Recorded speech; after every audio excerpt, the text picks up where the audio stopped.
Hey everybody, welcome to video number 11 in the SMA Journey 51 series. Today on Tuesday, February the 14th, Cure SMA hosted their second live webinar with regards to the Spinraza treatment for spinal muscular atrophy.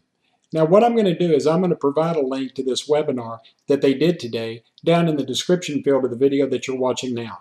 But the link may not be available until the end of the week. So if it's not there now while you're watching the video, just keep checking back. And as soon as the link becomes available, I'll make sure that I put it down in the description because I want everybody to watch it, okay?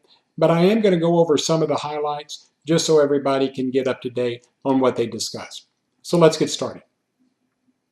What you're seeing on your screen are some notes that I took during the webinar itself. The first thing they talked about was the cost of the treatment. And right now it's about $750,000 for the first year and about $350,000 every year after that. Now, while this cost may seem excessive, it's actually in line with regards to the cost of other orphan treatments. Now, what they mean by orphan treatments, an orphan treatment is a treatment of a disease that really does not affect a lot of people given the population in the United States. And so what I mean by that is we as SMA patients may think that there are a lot of us in the United States, but with regards to other diseases and other ailments, such as hepatitis C and some other illnesses, there's not near as many of us as there are them. And drug companies base the cost of their treatment on the number of patients that are going to be receiving the actual treatment itself. So with more and more people being afflicted with SMA, you may see this cost come down. But that's how they base their price, because Biogen, the pharmaceutical company, they probably spent well over $1 billion getting this drug or this treatment tested and approved through the FDA. So to recover their cost, they base the amount of the treatment based on the number of people that are going to be receiving it. So again, this cost should go down, and Cure SMA was positive that, over the course of time, it should get a little bit cheaper. The other thing that they talked about were states that have at least one approved site. Only a handful of states have at least one approved site to administer the treatment at this time. Now, this is going to be changing on a day-to-day basis, and this is very fluid because more and more hospitals and doctors are becoming aware of this treatment. So don't be alarmed if there's no approved sites in your area, because trust me, there will be, okay? More states are being approved every day, and approved states will have multiple treatment locations. Their goal is to have multiple treatment locations to keep patients from having to travel long distances to receive their individual treatment. So if I live in Dallas, Texas, right now there are no approved sites in Texas. I would have to either travel to Florida or to California or one of the eastern or western coast states that have been approved. So their goal is to have multiple treatment locations in Texas so that I may only have to travel 50 miles to get my treatment versus having to travel over 1,000 miles. That's their goal.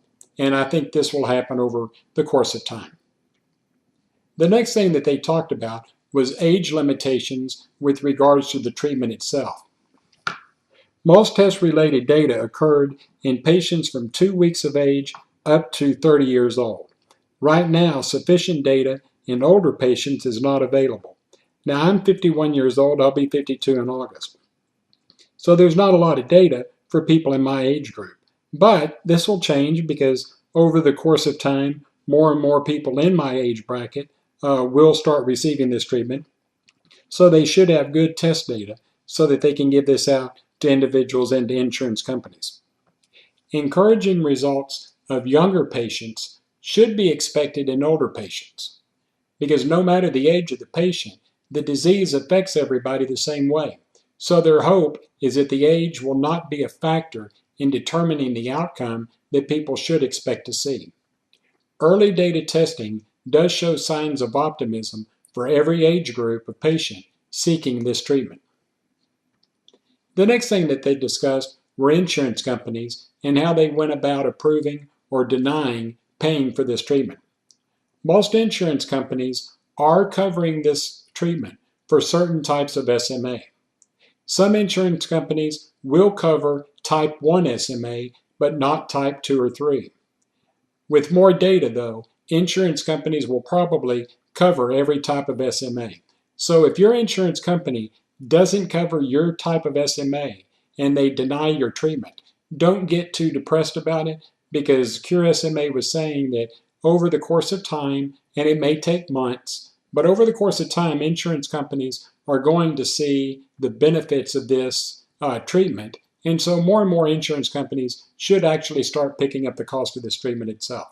Okay? So again, this is going to be on a case-by-case basis for some of us. For continual treatment, some insurance companies may require test results to show that the treatment is being beneficial. So if your insurance company is going to pick up the cost of your treatment, they may require your doctor to show test results to see or to make sure that what they're paying for is actually helping you.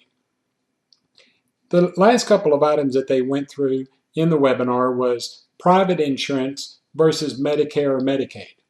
Now, if you have private insurance, the likelihood of you getting approved for this treatment is far greater than if you're on Medicare or Medicaid, okay? Because private insurance companies play by their own rules, okay?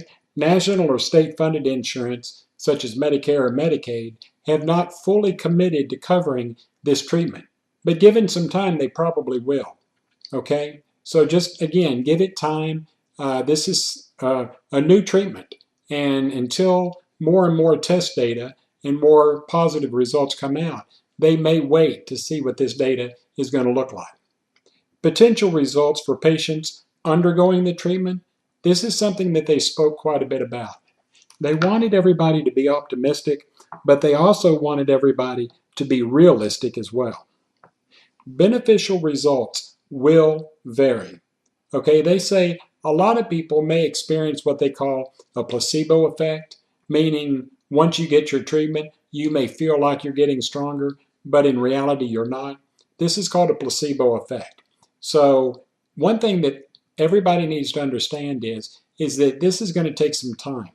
Okay, some patients may take months to see any beneficial, measurable results. And the key word there is measurable. Will your doctor be able to measure the amount of strength that you had before the treatment versus what you got after the treatment? At first, patients should expect to see a leveling off of the progression of their particular SMA. That's their hope, is that even if we don't all get great results with building of muscle, at least it'll level our disease off so we won't get any worse, okay? But the primary goal of this treatment is that patients' disease will stabilize and that no additional function will be lost.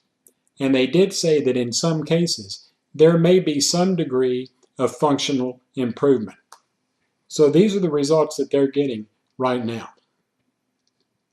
You know, one thing that I want to make sure that everybody fully understands is that we need to go into this treatment with realistic results or realistic expectations, okay? I've been in a wheelchair all of my life.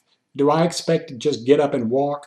Absolutely not, okay? If I can get maybe a little stronger in my arms and my hands over the course of a year or two, to where I could lift my arms up over my head or drink from a glass without having to use a straw and be able to feed myself instead of having somebody help me, that would be great for me, okay? I don't really look to get up and walk, okay? I'm trying to be realistic, and I want everybody else to be realistic in their expectations of this treatment. Now, if for some reason that I'm able to get up and walk someday, that would be wonderful. That would be a blessing that I would love. But I don't expect that, okay? So go into this with realistic expectations, and I think we're all going to be pleasantly surprised at the results. Hey guys, I hope this video helped answer a couple of questions that you had. If you have any more questions, feel free to follow me on Twitter, subscribe to my YouTube channel, send me an email, or just send me a message down below this video. I promise I'm going to answer every question that I get. It may take me a while, but I promise I'll get to them. I hope you guys have a great day. God bless you, and until next time.